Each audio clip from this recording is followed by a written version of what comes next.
brain buckets, helmets, that thing that protects the soft, gray, mushy stuff inside your skull. I'm gonna go over my brain bucket here and what I've got on mine, and maybe we use some of the similar gear. So we will start with the actual helmet itself. This is made by OpsCore.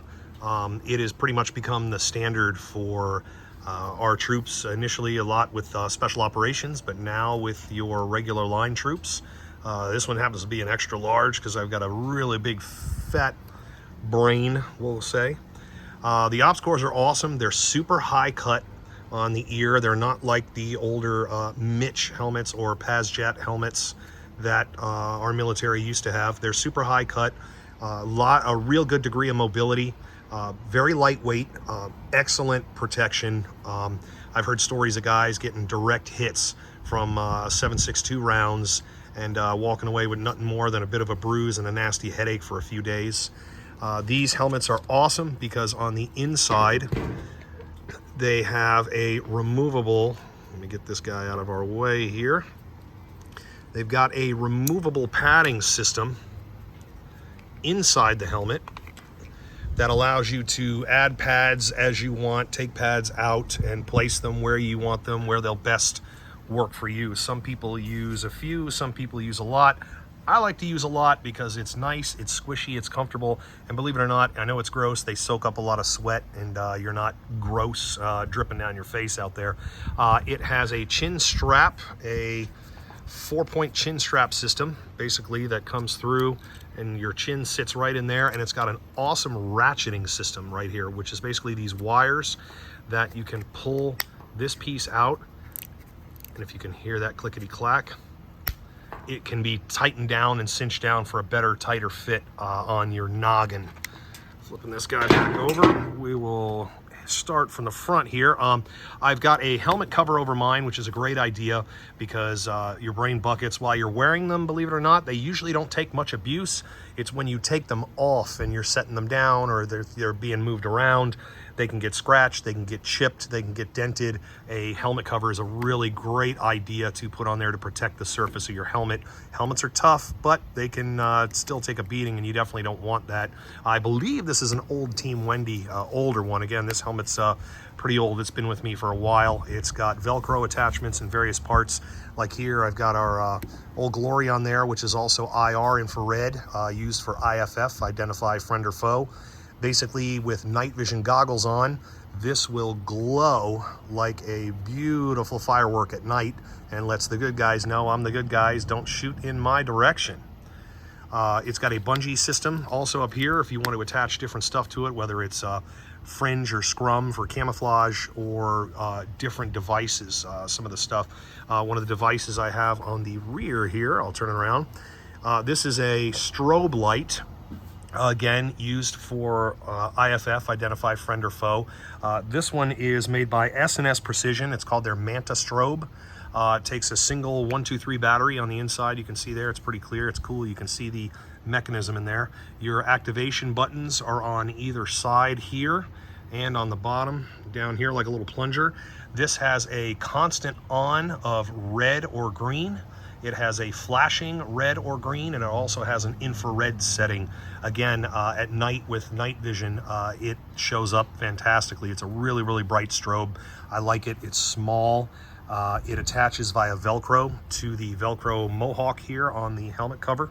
And just an all-around great strobe. Super small, super lightweight, and really, really, really bright. On the back here, I actually have my NVGs, my night vision goggles battery, that I had hydro dipped with some really cool multicam to kind of blend into my helmet. That way I didn't have this big black bulging square on the back of my helmet. This has your on-off switch down here, which I'm not going to toggle because it's daylight. This has your batteries, and I can usually get some really good runtime out of this. The cord runs up through my helmet cover, and we'll spin this bad boy around to the front. And it connects right here to my goggles. We'll get to those in just 2 seconds.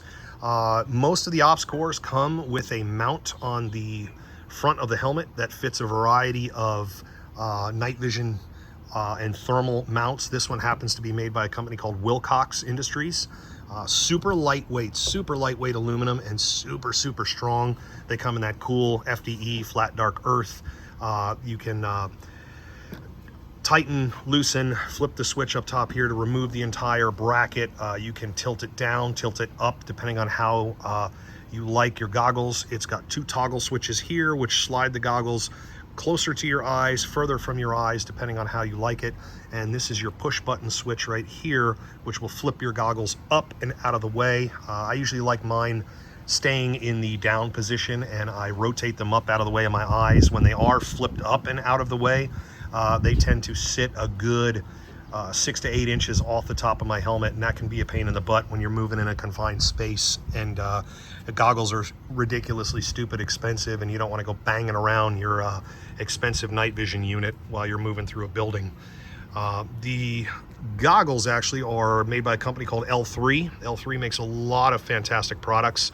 A lot of you guys use EOTech holographic weapon sights. Those are made by L3. These are AN-PVS 31 binocular because they're 2 night vision goggles. These happen to be green phosphor, which means when I'm looking through them, everything appears green, like your traditional cool night vision you see in the Navy SEAL movies. They do make one in a white phosphor where everything has like a fantastic white glow to them, but they basically run about the same as a mid-level Mercedes-Benz, so we didn't go with that route. These goggles run again off the battery pack by cord to the back of my helmet, but they also have an emergency AA battery that can run in here. That'll run them for a little bit. Again, they can rotate down like so when I'm using them, and when I'm not using them, they rotate up and out of the way of my eyes. They stay out of my line of sight, so they're super easy. Very lightweight, surprisingly lightweight. I didn't even need to use a counterweight on the back of my helmet. Sometimes when you're running night vision goggles and thermal goggles, you've got to counter the weight of said goggles by basically putting almost like little fishing weights. They're like in a pouch on the back of your helmet.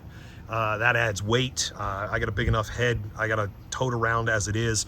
Don't like adding extra weight. Ounces equal pounds, pounds equal pain.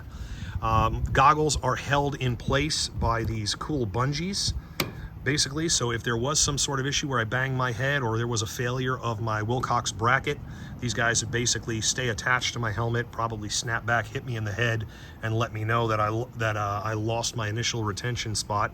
Never had that happen, but it's great to have. The helmets, the OpsCores, have these awesome rails that run along the side here. You can see how they run all above the ear and towards the back. I've got my Peltor Comtacs, my hearing protection on there. Right now they are folded up and out of the way, which is awesome because I can store them in the upright position. They're completely out of the way. When I go on mission or I'm on the range, they can be folded down thanks to these really cool adapters. And they are electronic hearing protection and communication. So if I'm running them as they are right now, they've got a neat little on-off button back here, which basically allows me to have passive hearing where I can hear you just like you're hearing my sultry, sexy voice right now.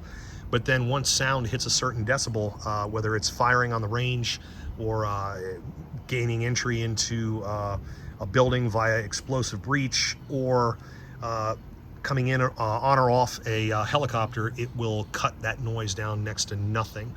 I've got my comms cord wrapped up here with a rubber band. This actually would plug into whatever radio system I was going to carry, which I would carry on my tack vest or my body armor, and it runs to a PTT, which is a push to talk.